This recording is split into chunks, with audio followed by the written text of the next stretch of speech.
잘 들으셔야 됩니다. 임플란트 수술을 받은 지 얼마 안 됐어요.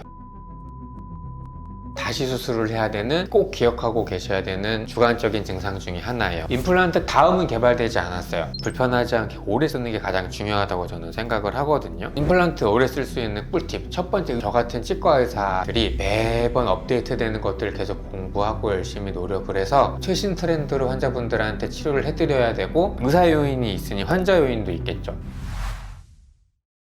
안녕하세요, 바른의사 백승호입니다. 이번 영상은 임플란트 오래 쓰는 법이라는 주제를 가지고 설명을 한번 드리는 시간을 갖고자 합니다. 경험해본 바, 그리고 환자분들도 많이 검색을 해보셨겠지만 임플란트가 만능은 아니고, 내가 갖고 있던 잇몸 치아 뿌리랑 잇몸 뼈에 생기는 염증을 치주염이라고 했던 것처럼, 임플란트도 임플란트 주변에 염증이 생기는 임플란트 주위염이 있고, 임플란트 주변에 염증이 생겨서 뼈가 막 없어지는 양상은 자연치아 안 좋아지는 양상하고 거의 동일합니다. 그래서 임플란트를 오랫동안 쓸 수 있으면 참 좋을 텐데, 환자분들이 막연하게 어떻게 오래 쓸 수 있을까 생각하실 수 있잖아요. 그래서 임플란트의 수명에 대해서 간단하게 설명을 좀 드리고, 오래 쓸 수 있는 꿀팁, 다음에 임플란트를 교체해야 되는 증상이 과연 있을까 환자분들 궁금해 하실 수 있는데, 제가 강조해 드리는 부분이 있거든요, 이따가. 그래서 임플란트 교체 증상은 환자분들이 느낄 수 있는 거는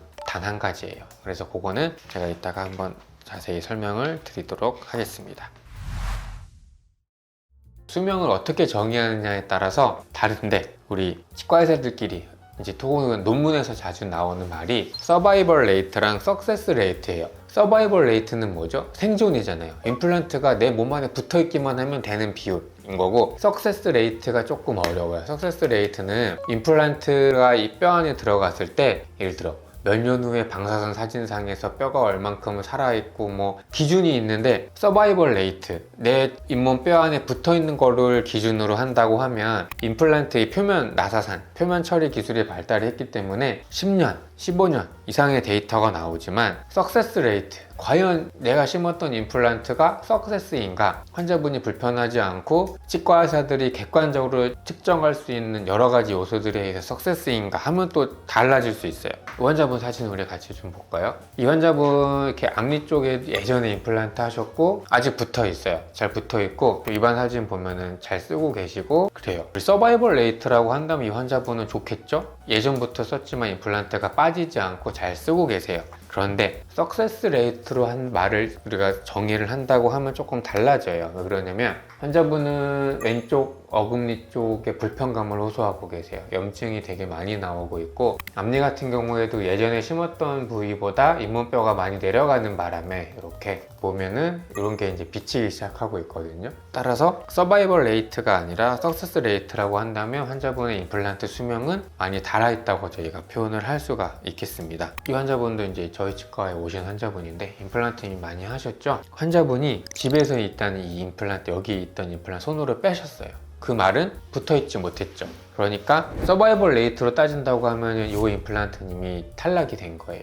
그런데 다른 임플란트들은 아직까지 뼈에 다 붙어 있으니까 서바이벌 레이트, 수명을 따진다면 굉장히 좋다고 할 수 있습니다. 석세스 레이트, 과연 환자분의 가진 임플란트가 객관적인 자료로 척도로 우리가 측정을 했을 때 석세스인가를 보면, 환자분 임플란트 주변에 뼈가 이렇게 녹기 시작했죠. 이렇게 원래는 이렇게 뼈가 차 있어야 되는데, 여기도 마찬가지. 임플란트 뼈가 여기 이렇게 있어야 되는데 다 뼈가 내려가기 시작을 했어요. CT 사진을 보면 뼈가 이렇게 있어야 되는데 여기는 뼈가 다 사라졌고, 석세스 레이트를 본다면 이 환자분이 갖고 있는 임플란트들은 성공률, 수명은 굉장히 낮을 거라고 저희가 생각이 듭니다. 서바이벌 레이트, 석세스 레이트, 이건 환자분들한테 그렇게 중요한 것 같지는 않아요. 이거를 평가하는, 내가 했던 치료를 내가 객관적으로 나를 돌아볼 때 필요한 거지, 환자분들은 결국에는 불편하지 않게 오래 쓰는 게 가장 중요하다고 저는 생각을 하거든요. 그래서 과연 어떻게 하면 임플란트 오래 쓸 수 있을까? 그렇다면 치료라고 하는 거는 치료를 해주는 사람과 치료를 받는 환자분들 간의 이 케미라는 표현을, 저도 좀 전문 용어를 쓸 줄 아는데 잘 맞아야 되거든요.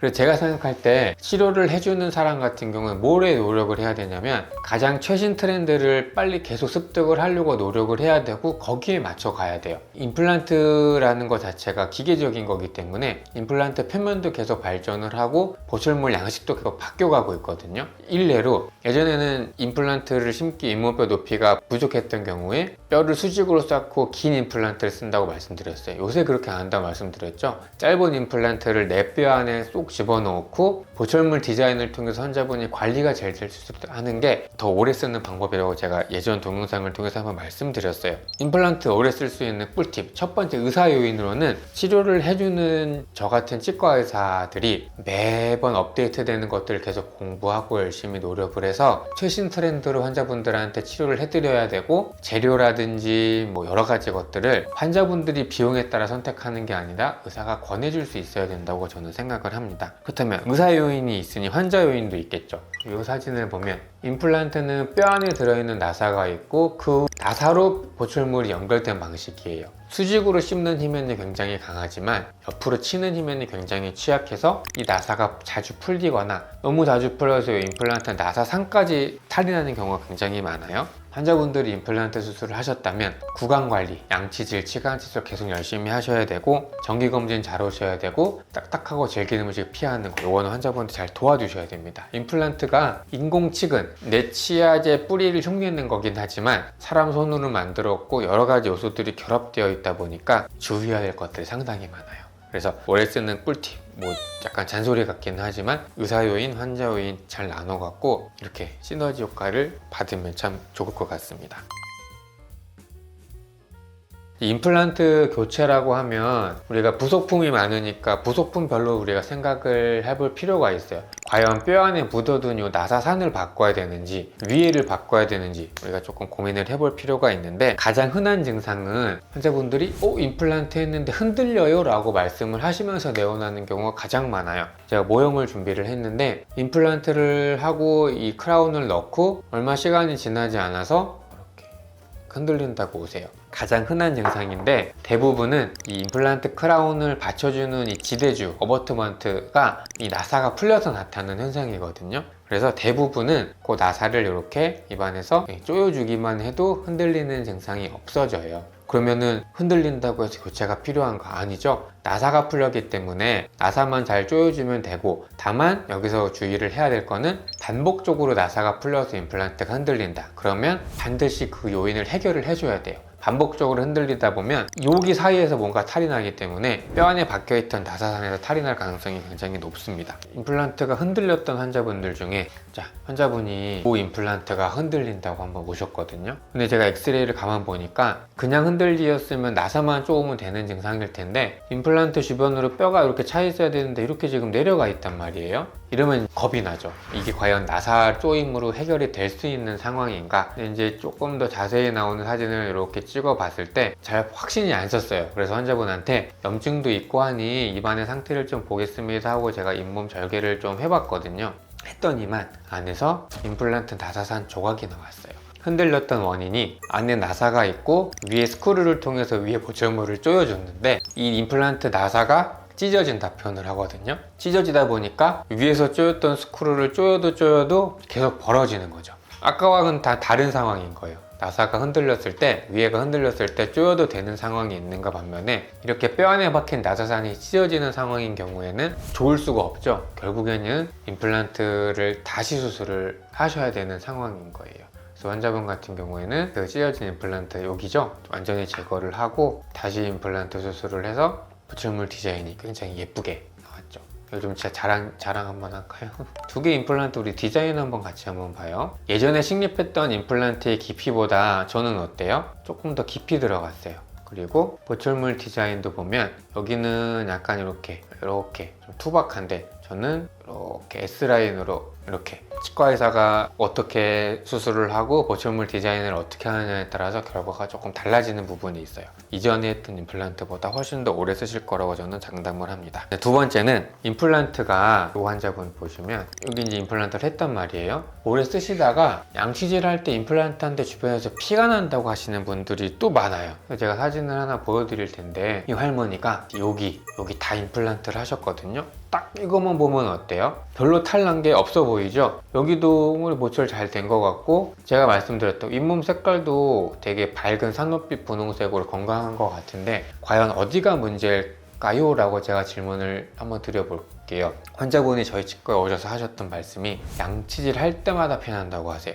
뭐가 문제일까요? 임플란트 했던 데가. 자세히 한번 보세요. 이 임플란트 주변이 음식물을 끼지 말라고 디자인을 보철물을 다 이렇게 투박하게 드럼통처럼 만들어 놓은 거예요. 요런 사이사이가. 그래서 환자분한테 제가 여쭤봤어요. 할머니, 이거 임플란트 하시고 나서 음식물은 잘 안 끼시죠? 말씀드렸더니 안 낀대요. 문제는 뭐냐면 이렇게 디자인을 해놨을 때 음식물이나 치태는 덜 끼겠지만 우리가 일상생활 하다 보면 치태라든지 음식물 조금 낄 수 있거든요. 바깥으로 못 나오는 거예요. 보철물 디자인이 그래서 중요한 게 임플란트를 했을 때는 반드시 이 사이사이에 구멍이 있어야 돼요. 이게 너무 커도 음식물이 많이 끼게 되겠지만 반드시 치과 의사가 의도해서 구멍을 뚫어 놨다면 거기를 통해서 환자분들한테 청소가 잘 될 수 있도록 우리가 교육을 해드려야 되는 거거든요. 제가 이 S라인이 나와서 되게 자랑을 했던 이유가 저는 이렇게 S라인으로 제가 일부러 다 디자인을 해갖고 이 사이사이를 일부러 뚫어드려요. 임플란트 다음은 개발되지 않았어요. 이 환자분이 이 옆으로 음식물을 조금 끼실 수는 있지만 제가 환자분한테 말씀드려요. 제가 의도한 거라고. 잘 끼는 대신에 치간 칫솔 옆으로 잘 열심히 끼웠다 뺐다 해갖고 잘 빼셔야 임플란트 주변 뼈가 건강하게 유지된다고 말씀드리거든요.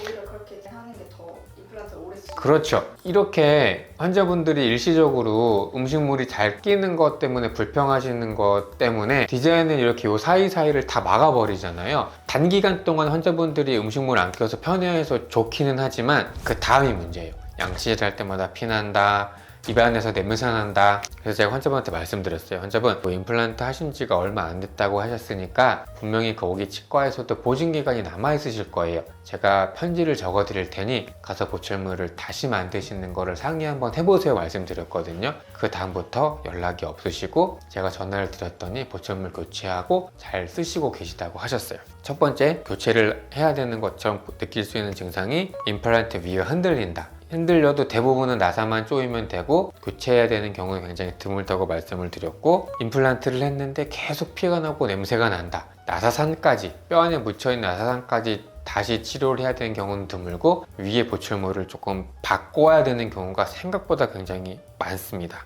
여기까지는 환자분이 이제 심각성을 인식을 못하고 계셨던 환자분들이고, 하지만 임플란트 수술을 받은 지 얼마 안 됐어요. 1년이 채 안 됐는데 1년도 아니고 뭐 한두 달, 세 달 이렇게 됐는데 씹을 때 아프다. 잘 들으셔야 됩니다. 잇몸이 붓고 피나고 염증이 있는 소견이 아닌데 씹을 때 뭔가 시큰하고 아파요. 그럴 수가 없죠. 왜냐하면 임플란트는 신경하고 혈관이 없기 때문에 자체가 아플 수가 없어요. 그런데 씹을 때 아프다, 다시 수술을 해야 되는 환자분들이 꼭 기억하고 계셔야 되는 주관적인 증상 중에 하나예요. 우리가 모종의 원인에 의해서 이 오세오 인테그레이션이 페일 됐다는 표현을 써요. 아파요 실제로.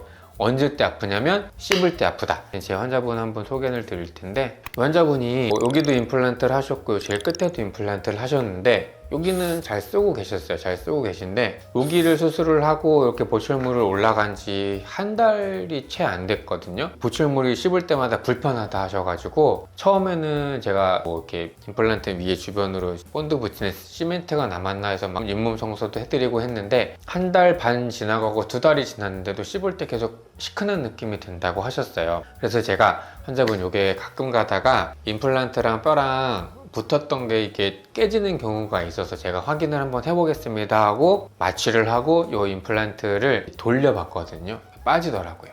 이런 경우가 실제로 있습니다. 이 환자분 같은 경우는 임플란트를 심어놓고 한 두 달 넘게 기다렸다가 기계로도 뼈랑 임플란트랑 얼마나 잘 붙었는지 체크까지 했음에도 불구하고, 통과를 했음에도 불구하고 이런 일이 생겼어요. 안타까운 경우인데 모종의 원인에 의해서 이렇게 오세오 인테그레이션이 깨지는 경우가 있고 기억하고 계셔야 됩니다. 임플란트를 한 지 얼마 안 됐어요. 한 달이 됐든 1년이 됐든 씹을 때 아파, 시큰해. 그러면 뼈에 박아둔 임플란트에 탈이 났을 가능성이 높다는 걸 한 가지 기억하고 계셨으면 좋겠습니다. 그래서 지금까지 제가 설명드렸던 환자분들 쭉 보시면은 대부분 요 위에 보철물이 탈났을 가능성이 높은데, 이 보철물을 바꿔야 되는 증상으로는 자꾸 흔들리는 게 하나가 있었고요. 그 다음에 임플란트 나사산이 뭔가 주변에 뼈가 안 좋아지는 경우는 임플란트 주변에 붓고 피나고 냄새나고 고름나고 이런 증상이 생겼을 때는 보철물 자체의 디자인을 한번 바꿔보든지, 너무 심한 경우에는 임플란트 재수술이 필요하다고 말씀드렸어요. 마지막 꼭 기억하고 계셔야 될 거는 씹을 때 시큰해, 아파. 그거는 임플란트 나사 자체에 문제가 생겼을 가능성이 농후합니다. 그래서 임플란트 오래 쓰는 요약을 해보면 서바이벌 레이트, 석세스 레이트 이런 전문적인 용어를 환자분들이 굳이 기억하실 필요는 없습니다. 다만 임플란트를 평균 수명보다 조금 오래 쓸 수 있는 꿀팁 제가 설명을 드렸죠. 의사 요인이 있고 환자 요인이 있다. 의사는 의사대로 열심히 노력을 해야 되고 환자분도 탁탁하고 질기는 음식 피하고 정기점검 잘 오고 이런 것들을 좀 잘 해주셔야 될 것 같고요. 또 하나 임플란트를 교체해야 하는 증상이 나타나는 시기가 분명히 있다고 말씀을 드렸어요. 그런 증상이 나타났을 때 무시하지 마시고 꼭 치료를 받으셨던 치과에 내원하셔서 그 나타난 증상을 완화시킬 수 있는 방법으로 다시 치료를 받으실 수 있도록 하시면 좋을 것 같습니다. 그래서 또 보증기간 얘기가 또 나오는데 그 보증기간은 사실은 이제 치과 치료의 비용하고도 연관이 돼 있어요. 그러니까 저희 치과 임플란트 비용이 싸지 않다고 말씀을 드렸거든요. 저는 대형 네트워크 치과 이런 데에 비하면 정말 많이 비싸다 하면 놀라실 얼마나 비싼가 이렇게 생각할 수도 있는데 싸지 않거든요. 저희 치과는 보증기간이 길어요. 그래서 임플란트 치료를 목돈 주고 하셨는데 그 보증기간 내에 뭔가 탈이 난다고 하면 저는 그 기간 내에서 어떻게든 다시 치료를 해드릴 의무가 있거든요. 그래서 보증기간 내에 탈이 나게 된다면 뭐 보철물을 수리한다든지 다시 만든다든지 혹여나 아까 제가 소개해드렸던 저희 환자분 저희 임플란트를 다시 수술하게 된다고 하더라도 환자분들이 써야 되는 비용을 최소한도로 줄여드릴 수 노력하고 있기 때문에 꼭 그 불편한 증상이 생기시면 치료를 하셨던 치과 혹은 저희 치과로 한번 오셔서 상담을 받으셨으면 좋겠습니다.